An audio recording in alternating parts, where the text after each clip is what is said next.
Bien, bonjour Maud. Bonjour Steven. Je te remercie pour l'acceptation de mon invitation. Je suis ravie en tout cas de participer à cette vidéo. Plaisir à te partager. Donc justement, est-ce que tu peux te présenter pour nos internautes? Écoute, je viens du sud-ouest de la France, entre Cognac et Angoulême. Donc ça a fait rigoler pas mal de gens quand je dis ça parce que ça dépend d'où tu te situes, mais c'est pas forcément le sud-ouest pour certaines personnes. Mais en tout cas, j'ai grandi avec cette culture-là. Donc je viens d'une famille plutôt agriculteur, donc plutôt rurale, et j'ai progressivement, tu vois, je pense qu'on reviendra un petit peu plus tard sur mon parcours, mais voilà, j'ai eu plusieurs étapes, obstacles, et donc j'ai dû faire preuve, tu vois, de résilience et de persistance pour être là aujourd'hui. Et aujourd'hui, qu'est-ce que je fais? J'accompagne des startups dans leurs problématiques RH et recrutement. Alors Maud, du coup, quels ont été les éléments déclencheurs qui t'ont emmené dans cet univers? Ouais, donc juste pour reprendre un petit peu d'où ça est venu, en fait j'avais envie donc à la base de faire de l'humanitaire, donc assez jeune, j'avais pour idée voilà de me donner pour une cause plus grande que moi. Mais c'était un peu le parcours du combattant. Donc déjà, comme je t'ai dit, voilà, je viens plutôt d'un milieu assez rural. Et donc j'ai dû aussi me trouver, puisque donc à 14 ans, j'ai découvert que j'avais une attirance pour les femmes. Donc j'ai eu une quête identitaire assez jeune sur qui je suis, comment me construire en tant que femme LGBT+, donc en tant que femme qui aime les femmes, donc lesbienne, même si c'est un terme que j'aime pas forcément, c'est pas très joli. Et donc j'étais un peu un enfant assez perdu, je savais pas trop ce que je voulais faire, j'avais cette dualité en moi et ce regard à l'époque, tu vois, c'était il y a 15 ans, donc c'était assez compliqué, il y avait très peu de rôle modèle LGBT à l'époque, donc je me suis assez cachée. Et donc fallait, tu vois, que je fasse mon émancipation, ça a été grâce au voyage. Et donc à 21 ans, donc j'ai eu une superbe opportunité que j'ai trouvée, que voilà, ça a été aussi assez compliqué à avoir, mais je suis partie à Miami nourrir des lémuriens en fin de vie, aux zones Miami, tu vois, et ça a été quelque chose que je peux dire aujourd'hui qui a changé ma vie. Et c'est là où je me suis dit, voilà, j'ai envie de voyager, j'ai envie de me donner pour une cause plus grande que moi. Et donc c'est vrai que je me suis portée sur l'humanitaire.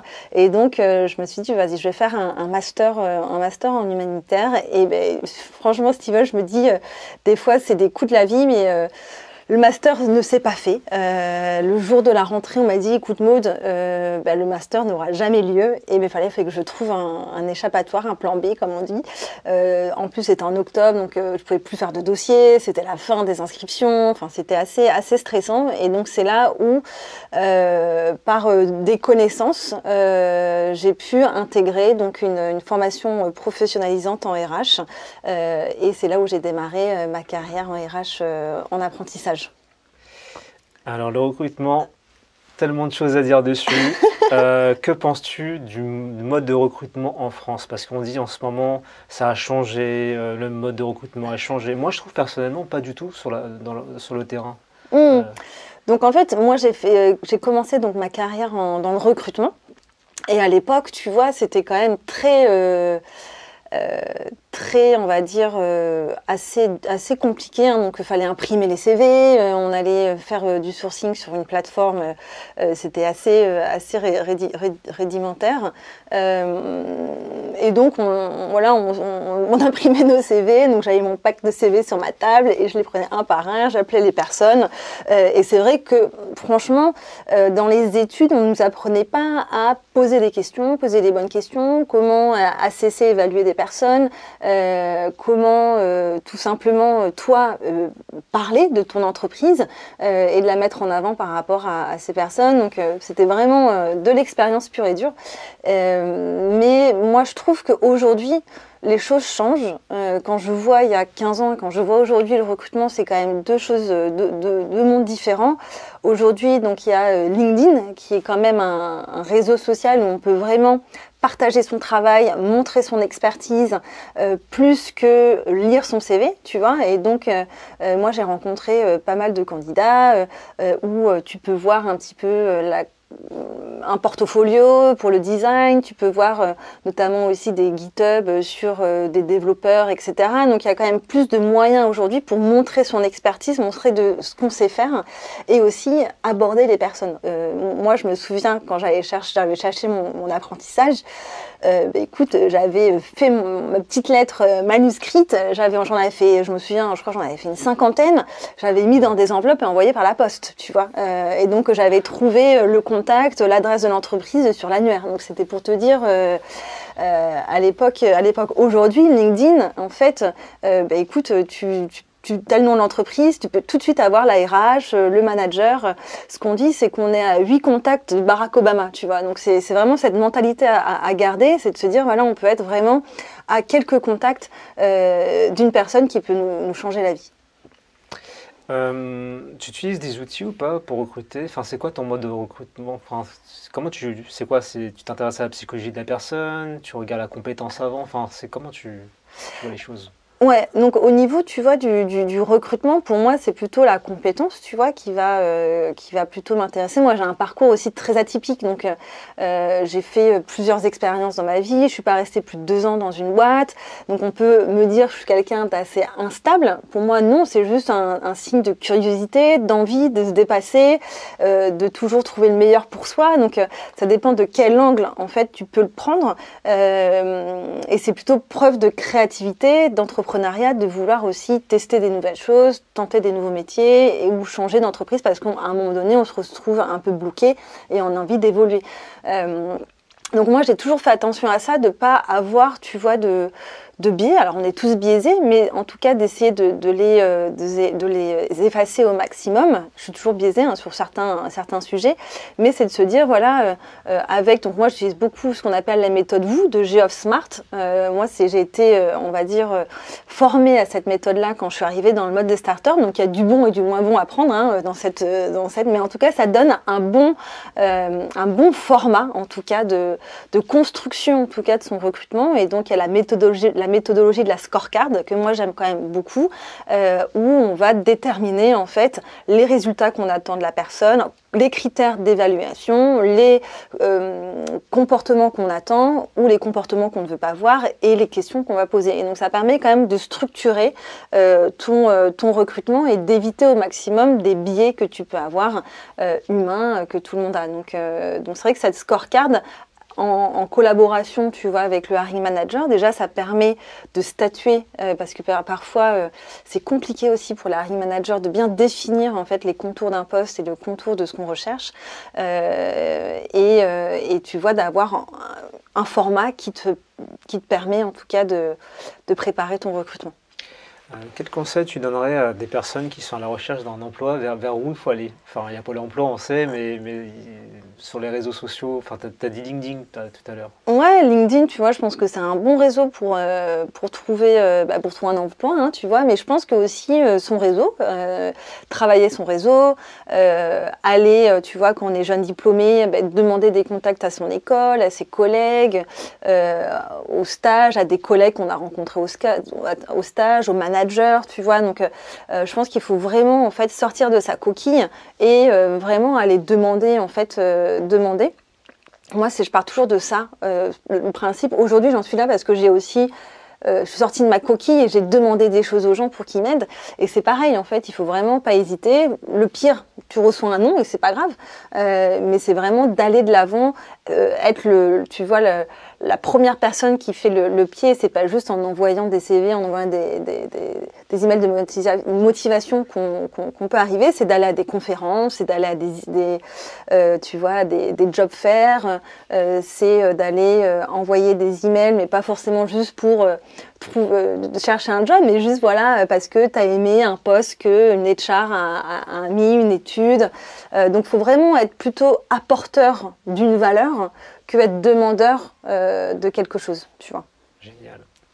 Alors, question un peu plus maintenant par rapport à ta personne, Maud, que dirais-tu à la Maud de 10 ans si tu l'avais en face de toi? À 10 ans? Ouais. Je vais plutôt dire à la Maud de 14 ans, tu vois, qui était vraiment, qui était perdue, paumée, qui était en quête identitaire, en quête de soi. Et je pense qu'on est toujours en quête de soi, hein, puisqu'on évolue dans le temps. Mais c'est de te dire, ben voilà, garde ta confiance en toi, garde ta persistance, avance. Peut-être que tu vois, j'aurais voulu être plus curieux sur le monde du travail. C'est vrai qu'à l'époque, j'avais qu'une envie, c'était de faire la fête, de m'amuser, de profiter de la vie. Et j'avais pas, en fait, mon parcours professionnel était vraiment pas du tout ma priorité, tu vois. Et c'était vraiment, tu vois, après le lycée, pendant, tu vois, peut-être 4-5 ans, où voilà, j'avais qu'une obsession, c'était m'amuser avec mes copains, faire la fête. Voilà, j'étais à Londres en plus, donc m'amuser et pas forcément à l'époque. Et quand je vois aujourd'hui, tu vois des jeunes de 20, 22 ans, 25 ans qui ont déjà des projets, des rêves en tête, je me dis, moi, j'ai peut-être perdu un peu de temps.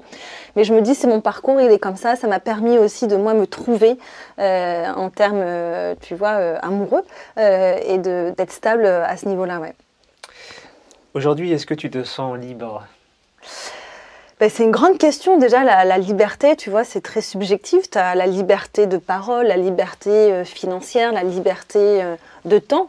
Je pense qu'aujourd'hui, je vais vers là. Je pense que je suis en avance par rapport à d'autres, puisque j'ai ma liberté de parole. Aujourd'hui, j'ai plus peur de dire oui, je suis LGBT, j'ai fait mon coming out professionnel, j'ai pas peur que les clients, j'ai pas peur de frustrer des gens, tu vois, et j'en suis très fière d'avoir cette liberté de parole aujourd'hui. J'ai ma liberté de temps, puisqu'aujourd'hui, je choisis mes clients avec qui j'ai envie de travailler. J'ai envie de, tu vois, de monter des nouveaux projets là, en ce moment pour aider les entrepreneurs à se lancer à leur compte et aussi à réaliser leurs rêves de réalisation personnelle, leur quête de soi et leur quête professionnelle. Et la liberté, tu vois, pour moi, financière, c'est toujours cette liberté qui est compliquée à avoir puisque ben voilà, tu as quand même cette épée de Damoclès, tu dois payer ton loyer, tu vois, tu as quand même des responsabilités. Et c'est plutôt aujourd'hui sur cette liberté-là que j'explore sur comment je peux être plus libre financièrement aujourd'hui. Top. Alors, dernière question, quelles sont les personnes que tu aimerais remercier qui ont fait de toi ce que tu es? Mais déjà, je pense tout de suite, c'est à mon prof de maths au lycée. Il y a 2 personnes très jeunes qui m'ont aidée. C'est mon oncle. Mon oncle, en première, malgré tout, il s'est battu pour moi alors que tout le monde pensait que j'étais un peu un cas désespéré. Dans mon lycée, j'allais redoubler. Il s'est vraiment battu pour moi pour essayer d'éviter ce redoublement, malheureusement, qui a quand même eu lieu, mais il s'est vraiment battu pour moi et ça m'a touchée parce que je me suis dit ok, il y a quelqu'un qui quand même qui croit en moi même si je suis vraiment un peu perdue dans ma vie.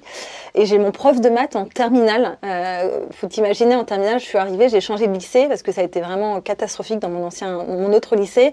Je suis arrivée en mathématiques, j'avais 6 de moyenne. Et j'avais fait donc éco, donc coefficient très élevé en mathématiques, et il fallait vraiment une remise à mes niveaux. Et ce prof de maths, il a cru en moi, mais d'une façon très généreuse, et c'est quelque chose que j'ai toujours gardé en moi. Je sais plus son nom, je sais plus comment il s'appelle, mais pendant 1 an, il m'a aidée, il m'a accordé de son temps, il m'a félicité, et grâce à lui, j'ai eu mon bac au rattrapage, mais c'est pas grave, parce que j'ai quand même réussi à avoir 13 de moyenne en maths, qui m'a permis de ne pas rater mon bac et d'être au rattrapage. Et c'est grâce à lui que j'ai pu, en tout cas, avancer. Et après, tout au long de ma carrière et puis de mon parcours entrepreneurial, il y a plusieurs personnes aussi, tu vois, qui m'ont aidée. Mais en ce moment, tu vois, il y a, tu vois, Caroline Mignot qui m'a aussi, avec qui j'ai fait un podcast, qui aussi m'a fait aussi, à qui on discute de plusieurs sujets sur ça. Il y a aussi, tu vois, Nina Ramen qui a inspiré énormément sur la partie entrepreneuriat. Et donc c'est vrai que, et je trouve que c'est bien, tu vois, c'est des femmes qui réussissent, et c'est important aussi de montrer ça que on peut faire rêver les jeunes filles aujourd'hui au lycée, qu'il n'y a pas forcément 1001 voies à suivre, mais qu'on peut avoir un chemin de vie extraordinaire, tu vois, et ne pas avoir peur de l'inconnu et de vraiment aller au plus profond de sa quête de soi, de ses rêves, pour vraiment se réaliser pleinement.